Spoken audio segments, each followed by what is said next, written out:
Wally X. The second time. Her hands felt tiny, like a child's hands. In the darkness, it was the first time he'd noticed how small her hands were. Her touch was reticent, sometimes intrusive, as if she were guessing, and then open, welcoming. Her breath on his face was almost irritating, but then he remembered that those lips were the framing grace of her smile, that smile that had unsettled his self-containment, easily relieving the baby of the candy and promising ice cream in return. Now it was this close, this smile, as real on his mouth as it was vivid in his mind's eye. While her body, seemingly of its own free will, negotiated with his for synchronicity, her smile was as close as it could possibly be, sucking at his lips. He could almost make out its contours on her face in the darkness, as shifting and elusive as her scent, an intoxicating blur of lemon and chestnut. He felt her open palms become a clutch as he took his initiative, a sweet little clutch, and the soft but firm ratcheting of her fingertips and nails. Moments later, he found himself unwilling to relinquish his embrace of her, hugging her tightly, as if to freeze-frame the moment of her clinging to him. In the dark, she gave a little mocking gasp of laughter and suffocation, yet his tingling sensitivity forbade him to relent. Her only escape was to tickle herself loose, which she did. Usually worked, she found. Her caress was at first unconquerable, then unendurable, and, as she gazed down at him, taking her initiative, he gave in to irrational, unstoppable, childlike laughter, treading water hopelessly and grasping for the bank in the whirlpool of her smile. And yet he wondered, as she once more slept in his arms, why the second time was only ever almost as good as the first.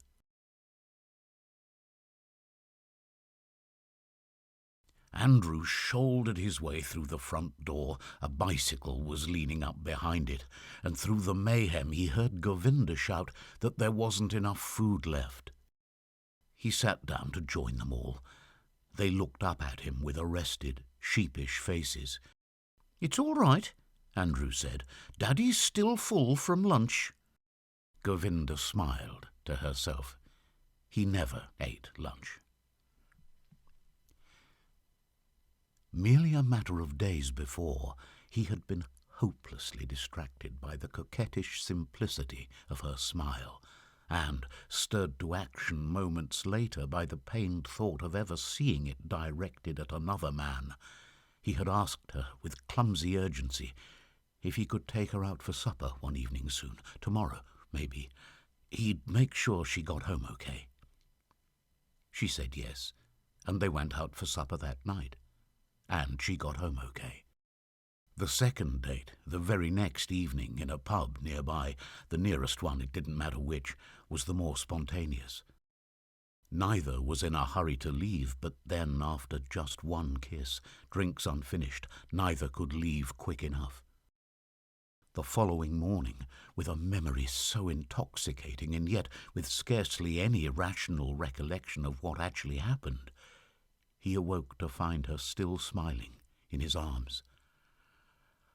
So, now there was a real girl in his life. All his friends had someone in their lives. They had wondered for such a long time why he still hadn't sorted that out. So had he. But now he had, and she was probably the most beautiful girl he had ever seen. "Daddy," said Rita, Andrew's second youngest, "I saved you half my naan." "Thank you, my darling." After some consideration, Shirin, his second eldest, added, "Daddy, you can have some of my sag." "Naan and sag," said Andrew. "Oh, that's a feast for Daddy." "You said you weren't hungry," said Babu, shrugging apologetically at his own freshly empty plate.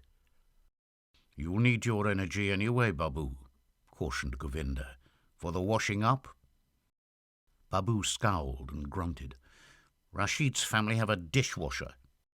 "So have we," Govinda replied. "It's called Babu." When she'd arrived at his apartment 2 days later, she'd brought one simple suitcase. "A dancer's lot," she said, "always ready to travel."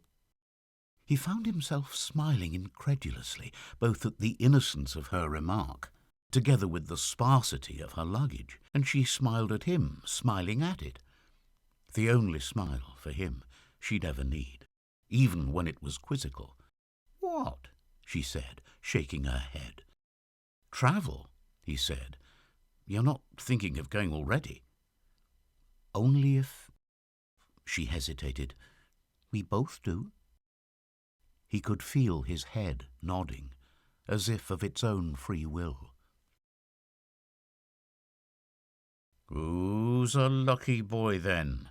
Andrew said to him the following afternoon before leaving work, his partner not having offered the usual invitation for a quick one at the Marquis, which Andrew always refused anyway.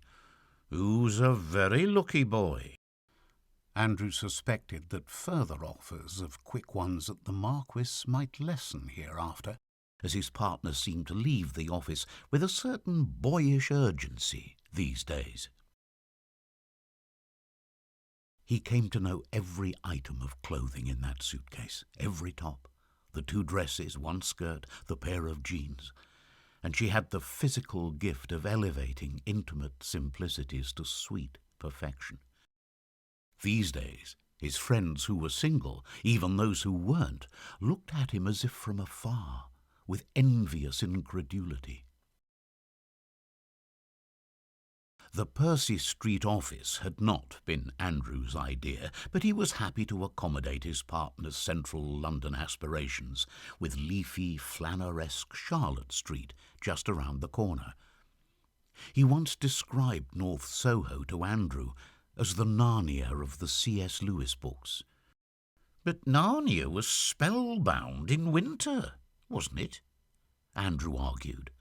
"But just as magical," he had replied in a faraway way. Andrew had shrugged.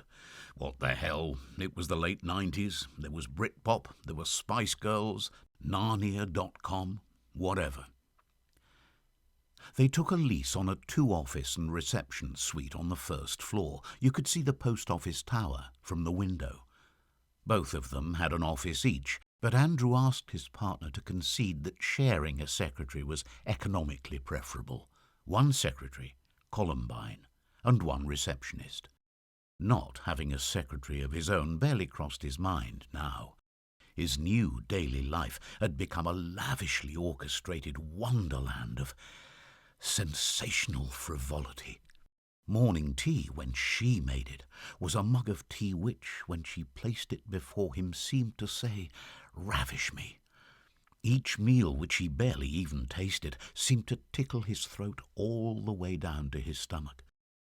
Quite often food remained unfinished, TV programs were left to continue unwatched, showers left to run, and, much as he loved his job with Andrew, he couldn't wait to get home to the tussling, the half-naked promenading, the shared baths, the intimate laughter, and sometimes the foolish tears. He was Wally. She was lamb chop. She had a love of New Zealand Sauvignon Blanc and Fry's Turkish Delight straight from the fridge. She loved the way the chocolate crackled. He always made sure he had a secret supply of both.